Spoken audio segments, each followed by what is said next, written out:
നന്നായിട്ട് പോകുന്നു. നോക്കൂ എത്ര മനോഹരമായ ചിരികൾ. അടുത്ത ഒരുമിച്ച് യാത്രകളൊക്കെ പോയായിരുന്നു. യാത്രകൾ പോയിരുന്നു. ആഗ്രഹത്തിന് ഇപ്പൊ എത്തിയിരിക്കുകയാണ്. എന്നതിന്റെ വിശേഷം വർഷങ്ങളായിട്ട് പല സമയത്തും എത്തിച്ചേരാൻ നോക്കുന്ന ഒരു ഫെസ്റ്റിവൽ തന്നെയാണ് ഫിലിം ആസ് എ ലാംഗ്വേജ്. കഴിഞ്ഞ പ്രാവശ്യത്തെ യൂട്യൂബൊക്കെ സെർച്ച് ചെയ്ത് കഴിഞ്ഞാൽ ഫിലിം ആസ് എ ലാംഗ്വേജ് അതിനെക്കുറിച്ചൊക്കെ സംസാരിക്കുകയൊക്കെ ചെയ്തിരുന്നു. എപ്പോഴും ഇതൊരു മീറ്റിംഗ് പോയിന്റ് ആണ്, മെൽറ്റിംഗ് പോയിന്റ് ഓഫ് കൾച്ചേഴ്സ്. പഴയ ഫ്രണ്ട്സിനെ കാണുക, കൂടെ വർക്ക് ചെയ്ത ടെക്നീഷ്യൻസിനെ കാണുക, എല്ലാവരെയും ഒരുമിച്ച് ഒരു സ്ഥലത്ത് കാണാൻ പറ്റുന്ന ഇവിടെ മാത്രമേ ഉണ്ടാവും. പിന്നെ ഇപ്രാവശ്യത്തെ ഇതിന് രണ്ട് സ്പെഷ്യാലിറ്റി. ഒന്ന്, കല്യാണം കഴിഞ്ഞ് ഞാൻ വരുന്ന ഫെസ്റ്റിവലാണ്. രണ്ട്, ഞാൻ അഭിനയിച്ച ഒരു സിനിമയുടെ പ്രിവ്യൂ ഇന്ന് നടക്കുകയായിരുന്നു. സോ എല്ലാ രീതിയിലും IFFK ഇത്തവണ സ്പെഷ്യലാണ്. പക്ഷെ എനിക്ക് ഇന്ന് മാത്രമേ എത്താൻ പറ്റുള്ളൂ.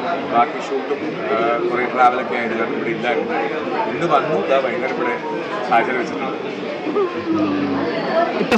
മൂവിയെ പറ്റി പറയാം. മറുവശം എൻ്റെ നല്ല സുഹൃത്തായ അനുരാമിൻ്റെ മേക്കിംഗ് ഉള്ള സിനിമയാണ്. അദ്ദേഹത്തിൻ്റെ നേരത്തെയുള്ള ആഴം എന്ന് പറഞ്ഞൊരു cinema, it's A must watch. കാരണം ഒരു കൊച്ചുകുട്ടി, എൻ്റെ ക്യാരക്ടറും ആ കൊച്ചുകുട്ടിയുടെ ക്യാരക്ടറും അത് ദുബായിൽ തുടങ്ങി, അത് കഴിഞ്ഞൊരു 10 വർഷത്തോളം വെയിറ്റ് ചെയ്ത് ബാക്കി ഷൂട്ട് ചെയ്യുന്ന സിനിമയാണ്. അപ്പോൾ ആ സിനിമ ഉടനെ റിലീസ് ഉണ്ടാവുന്നതാണ് പറഞ്ഞത്, ആഴം എന്ന് പറഞ്ഞ സിനിമ. ഇത് മറുവശം ഇതിലൊരു സൈക്കാട്രിസ്റ്റ് ക്യാരക്ടറാണ്. ചെറിയൊരു വേഷമാണ്, ബട്ട് സ്റ്റിൽ ഈ സിനിമയിൽ ചെറുതും വലുതുമില്ല എന്ന് പറയുന്നത് വിശ്വസിക്കുന്ന ആളാണ്.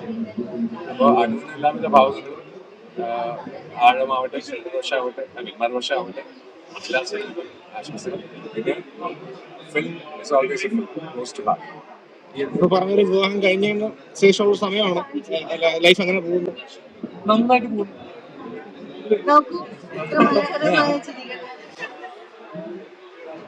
അടുത്ത ട്രോളുകളുള്ളത് സോഷ്യൽ മീഡിയയിൽ കുറെ ഇന്റർവ്യൂസ് ഒക്കെ കണ്ടായിരുന്നു. സപ്പോർട്ട് ചെയ്യുന്ന എല്ലാ യൂട്യൂബേഴ്സിനും താങ്ക്സ് പറയുന്നത് വേണം. പിന്നെ കമന്റ് ചെയ്യുന്ന ആൾക്കാരോട് തുടരുക, കുഴപ്പമൊന്നുമില്ല, ഞങ്ങൾ തുടരുക. ഇതൊന്നും നിർത്തിക്കൂടെ എന്ന് ചോദിക്കുന്നവർ അവർ കണ്ടുകൊണ്ടിരിക്കും. അവർ കണ്ടിട്ട് ചീത്ത പറയും, കുഴപ്പമൊന്നുമില്ല, ഞങ്ങൾക്ക് സന്തോഷം. അങ്ങനെ അവർക്ക് അവരുടെ മനസ്സിലുള്ള ഒരു അജിറ്റേഷൻ തീരുമാനം. ഒരുമിച്ച് യാത്രകളൊക്കെ പോയായിരുന്നു. യാത്രകൾ പോയിരുന്നു. ആഗ്രഹത്തിന് ഇപ്പൊ പോകും, കണ്ണൂർ പോകുന്നുണ്ട്. നേരത്തെ ഹൈദരാബാദിൽ ഞാൻ ക്ലാസ് എടുക്കാൻ പോയപ്പോൾ മക്കളും കുഞ്ഞുങ്ങളും വലിയൊരു ഫാമിലിയായിട്ട് ഞങ്ങളോട് ഹൈദരാബാദുണ്ടായിരുന്നു. അതാണ് ആൾക്കാർ വെഡിങ് എന്ന് പറഞ്ഞിട്ട് വേറെ കഥയൊക്കെ ഉണ്ടാക്കി. അപ്പൊ ട്രാവൽ എപ്പോഴും ട്രാവൽ ചെയ്യും. കുഞ്ഞുമൊക്കെ രാവിലെ ഷൂട്ടിന് പോകണം, എനിക്ക് ഷൂട്ടിന് പോകണം, ഇങ്ങനെ ട്രാവൽ കണ്ണൂരിൽ പോകും. ആ ഒരു സന്തോഷം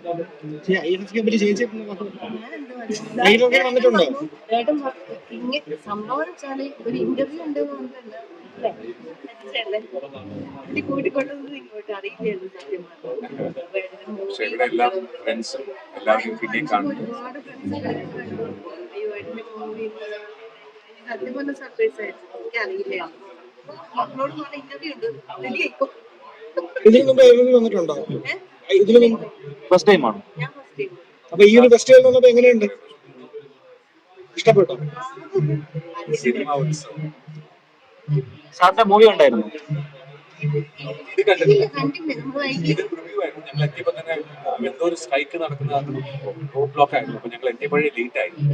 പിന്നെ അനുരാഗിനെ കാണണം, വിഷ് ചെയ്യണം, അത്രയായിരുന്നു.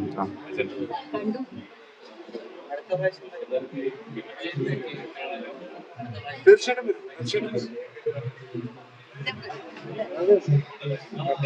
വരും.